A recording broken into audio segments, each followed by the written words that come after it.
confusing sometimes. It's annoying. It's wonderful, but it's annoying. That's pretty handy. Okay. The 13 that looks weird. Really, my. Did you get Microsoft Outlook to come up? Mm-hmm. Yep. Everyone? Okay. So let me go back here. Outlook. Let me open that one up, and also let me go to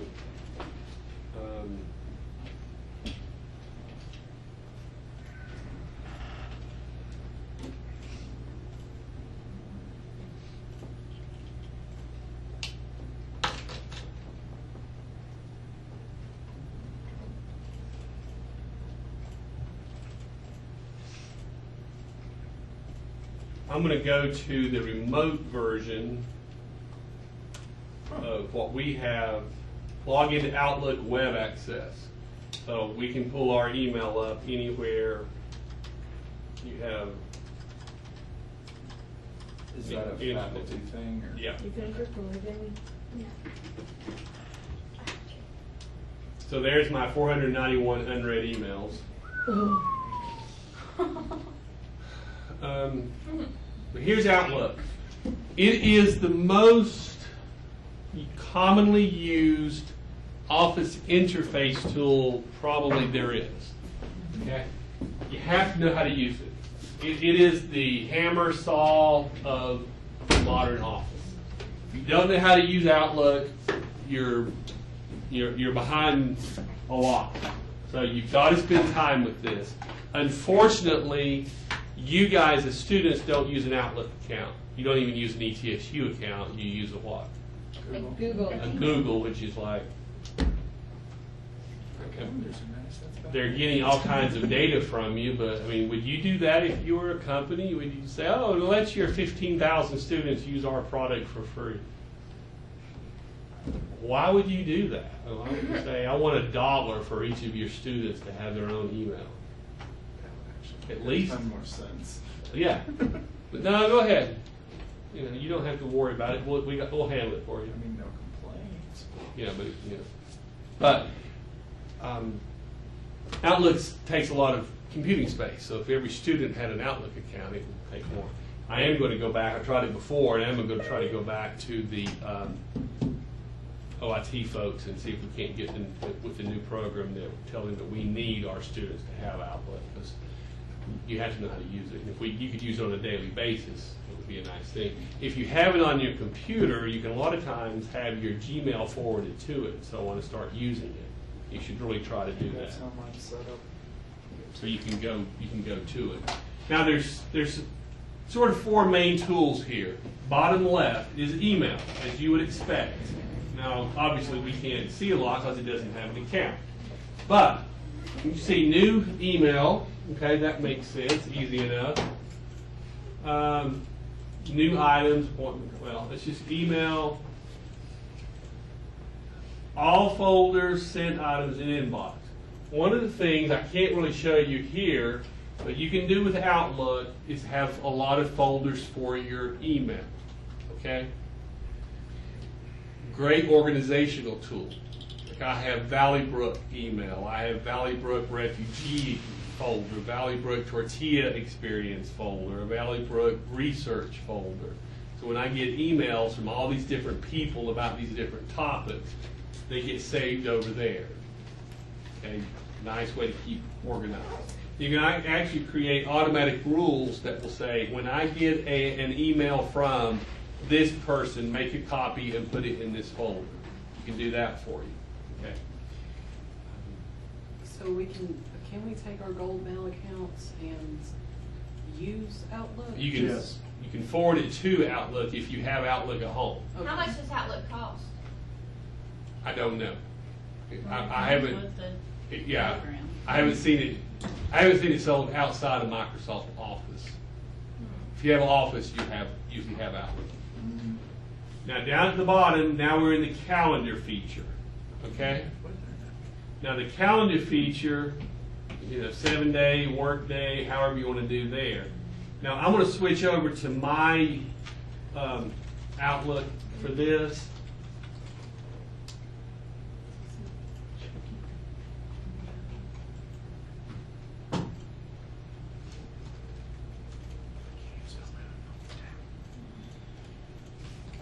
And you can see my calendar like for this week.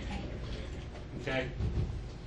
No, I don't color code things anymore. I hope to do that again. I really should. Like I can, let's say Valley Brook. Let me open up the series. Okay? That's everything at Valley Brook. I could say here, other categories, manage categories. Let's say create new category, and let's go Valley Brook. Okay? Of course, it would have to be green. And say okay, okay, and so Valley Brook's green. Okay? And we say we close. So I don't know why everything didn't turn green for Valley Brook. But now that is always green there. Okay? I saw a thing from Bill Gates the other day, and he was talking about priorities in his life and how he's refocusing his life on certain things. And he says one of the things he does is analyze his calendar. He goes back for 6 months and analyzes his calendar. And I thought, that's a great idea. And by color coding it, you could easily do that. You could just say, okay, Valley Brook, everything with that heading. Again, I'm not sure why it didn't turn this one green, but I could easily do it. Oh, it's different series, that's why. It's a different day. Now, if I go Valley Brook here, now and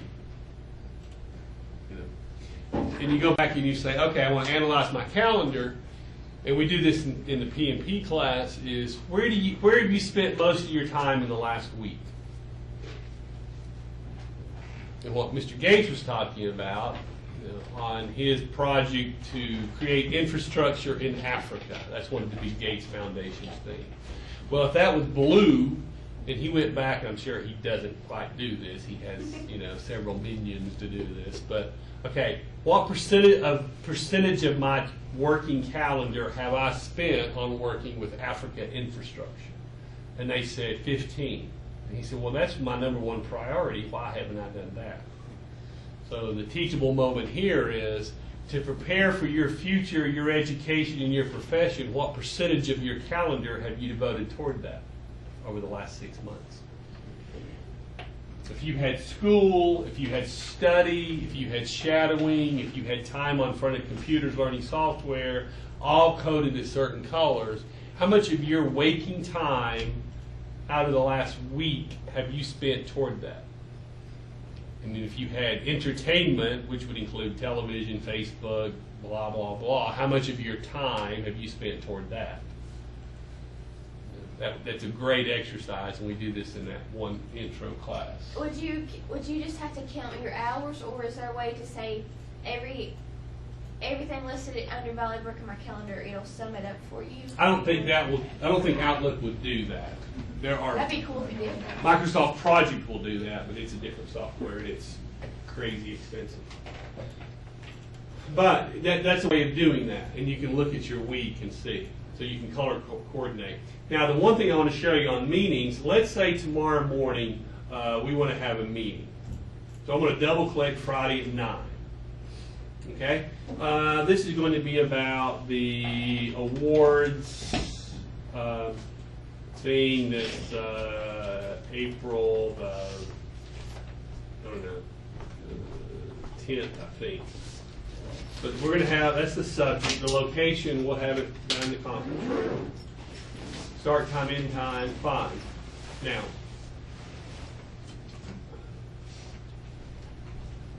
scheduling assistant, okay? Well, there's my time. It shows Friday from 8, and from the red to green to red, that's what time we're talking about starting and ending, fine. That's the time I'm already booked. If you go through here, I've got meetings from 11 to 3, it looks like, on Friday. Okay?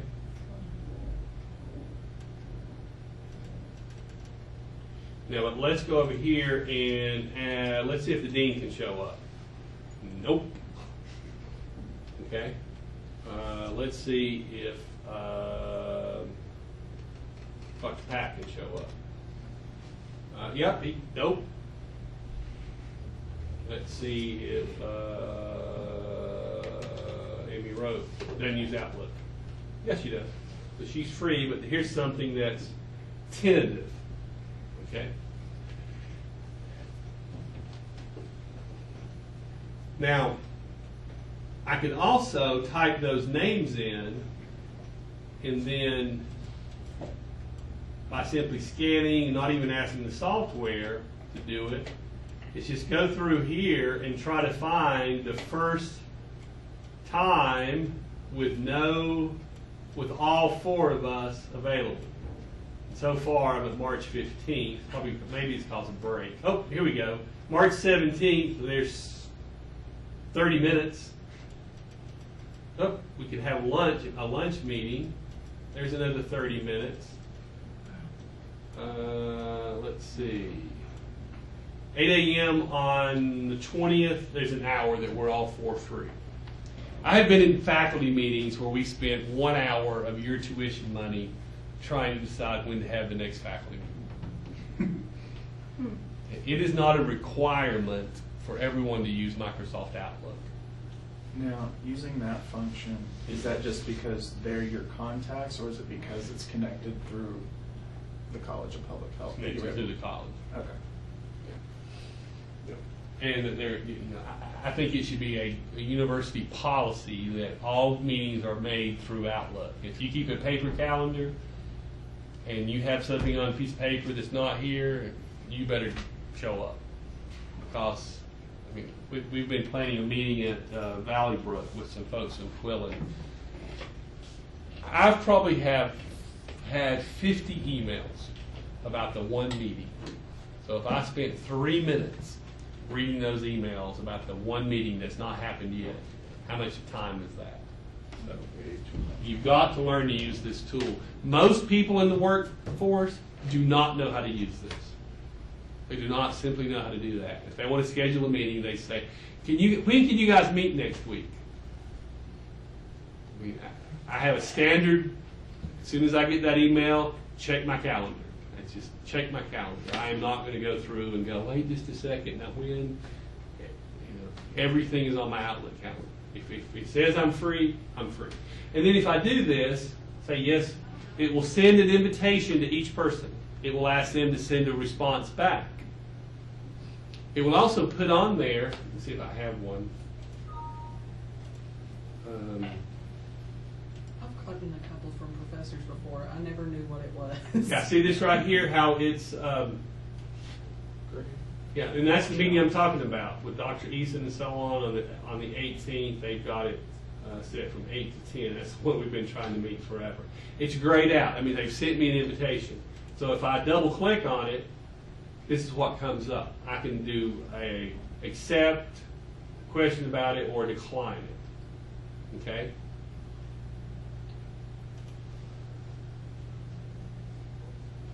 And there's all the emails that have been trying to schedule that one. Wow. Meeting. So I accept it, send a response now. Now Gina knows that I've got it and it's on my calendar. Okay. So, and yes, you can see you can double book yourself. And you can also reminder 15 minutes, an hour a day. Now, I don't have my work email go to my phone. I refuse to. They want to pay me to be on call, they can. But you can. It's probably a good idea. And I used to use a different calendar that was tied to this, and I'd be out at a meeting or at lunch, and it would go beep, beep, beep, beep, beep, beep. You're supposed to be at a meeting in 15 minutes. Very handy. And that's what the reminders do. Right now in my office it would remind me, but that's not going to do much good for me to get to Valley Brook or at home or something. So it's the good and bad about this is probably the last thing I do every day is pull this up. Sitting in bed with the surface of the iPad, I pull it up and go, okay. Double check the Outlook. I'm supposed to be at this place at 8 o'clock in the morning or that place at 7:30. So And the good and bad is that you are never, never, never off work. Okay. Didn't I just do that? Yeah. Yeah. There you go, Gina,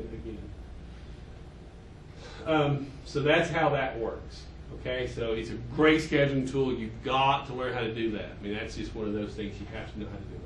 How do you add people? Because like I know it has like the search people and like the address book. Do you just type in their name? Yeah, if you were connected to the network, they would just appear. Okay. Because on those, it's like if I go to an email and I do new and I do to, I can go to and I can do the global list, which is the university list. And that's all employees. Okay?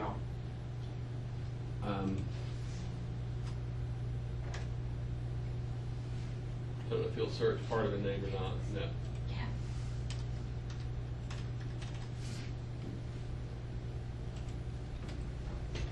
Okay. If I was in my office on my machine where my files are stored on that machine, it would also have contacts, my personal contacts, and I could search that one. And so that is where that list of names came up from to invite. Okay? And you can see here availabilities and so on. Do you have to be connected to the internet to use Outlook? Yeah.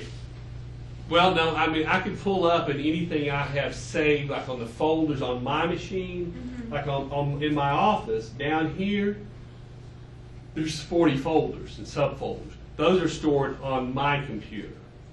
The things up here are stored on the server for the Outlook. Okay. So the calendar is a must. Okay, you have to know how to use the calendar. So you've got to play around with it some.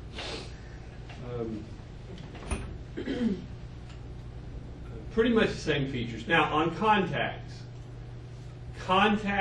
it's an incredibly good tool, and we'll pick up with this next time. But if we go to new, you can see all this information I can put in there. Photograph is really important. Pretty soon after the break, I'm going to ask you guys to come by my office, every public health student, and we're creating an Outlook file for all undergraduates. You would think I could call the head shed and say, hey, send me a contact for all the public health students. If I did that, it would take 6 weeks. And then they would say, we're probably within 20% accurate. But if I ask you guys to bring me a nice, clear headshot so we can see who you are, because I got an email from a student a phone call and an email who graduated 5 years ago. I think I know who it is. And she's like, old student checking in, may have some good opportunity for a student. I'm like, I think I know who that is. But if I saw a picture, I'd go, oh yeah. So we're creating that database.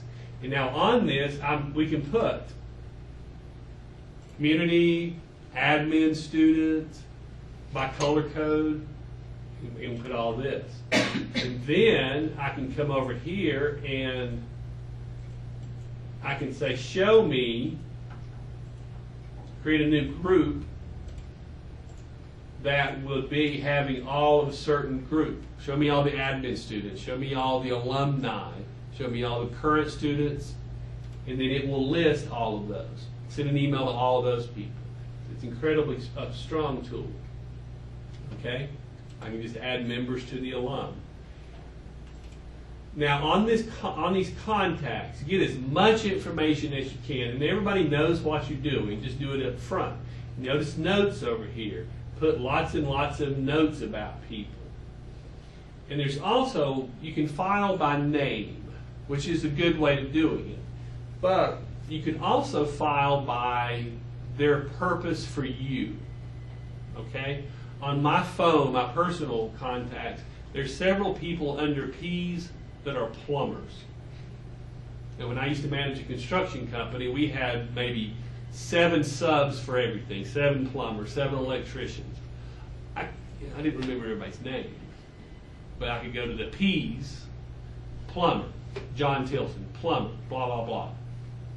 And maybe you have somebody you work at the health department shippers or, you know, UPS. You don't know that, you don't remember the UPS guy's name, but, you know, if you go to UPS, there's Jeff's name. That's my UPS guy's name. So, you know, so use this as a filing system as well, and you know, use lots of ways to use the tool for your advantage. Notes, great. As soon as you meet with somebody, come back and say their kids, their hobbies, anything else. Next time when you go meet with them, you pull this up and you're like, they got 2 kids, Johnny and Sue Bell. You go in and go, hey, how's little Johnny and Sue Bell? And they're like, she remembered my kid's name. Not really, but okay, we cheated a little bit. Okay? Drug reps, they do that all the time. You know, drug reps have a company will have multiple reps seeing the same provider, right? I sell this drug, she sells that drug, she sells this drug. So I'm there Monday, she's there Tuesday, she's there Wednesday. When I leave Monday, I put on my note, oh, Dr. So-and-so's got a sick kid, has the flu. She goes in the next day, because she's read my note, and she says, I hear your kid's sick, how's that? That's really nice of you to ask about my kid. And she puts in a note. So that's just using good sales skills. So you've got to have all that stuff in there. You've got to get in the habit of doing this up front. And look, details, assistant's name, secretary's name, profession, nickname, birthday, big thing. You got a client, you got somebody who does a lot of business with you, send happy birthday. Because on that one, you just go in here, birthday, and then you go to your Outlook calendar, and you put on there, oh, on the 13th of that month, send email to, blah, blah, blah. So I go to the calendar. Oops. I go to calendar for that day, and I put birthday, and then I type in their email right there. All I have to do is click on email, it generates a mail, and I put happy birthday, done. 5 seconds, great customer service. So got to learn to use that on that one. The last one, task. Okay, my personal goal is to be completely paperless by the fall. I'm close. We're working on it next door. We have a shared Outlook account for everybody.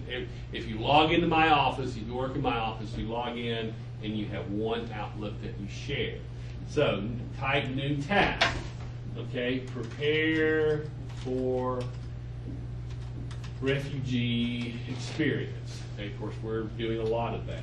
Okay, there's that task. Now you can open it up, and we can have all kinds of notes in here. You can also take a folder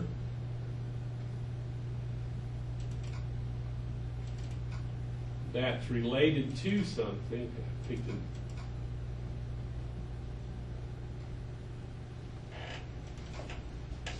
picked a bunch of, oh, here we go. You can take a file and just drop in there.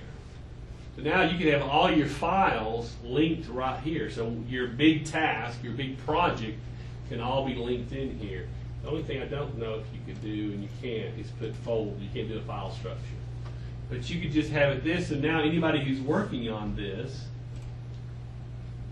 can go to this and go, oh, this is what I need to work on today. And you can see you can prioritize it and so on. And they open it up. There's the instructions. There's the folders they need and everything else. You can say it's due by March 22nd. Okay, status report, in progress, completed, waiting on someone else. That's a great thing to know. So when you come in as a manager, there's what you see. There's your task. You can see what's happening and now on. Okay, you can see your messages and so on. So you sort of your the trendy word is your dashboard. Okay, I can look down this and go, okay, let me see what's happening here. Well, okay, we're waiting on someone else. Okay, so Hannah told me that we're waiting for this department to get back to us. That's fine. Close that project, go to the next one. Because you have to remember all the things the different projects you're working on now, it's going to get a lot worse. And you're going to end up with your 10 projects and your 3 employees, their 10 projects. Now you're managing 40 projects. You're not going to remember all that stuff. You don't, trust me, you don't want to try to remember it. People ask me, when's the test? I go, I have no idea. I don't try to remember dates anymore. It's just too confusing. Or, what chapters are on the next exam? Don't have a clue. Just on the syllabus. Don't even think about remembering that. Okay? Like if somebody right now said, when's the refugee experience? I'd almost go look it up. Washington. Yeah, well, I do know that one, but I don't trust myself. Okay, traveling for spring break, anybody? Be safe. Like I told the Valley Brook group yesterday,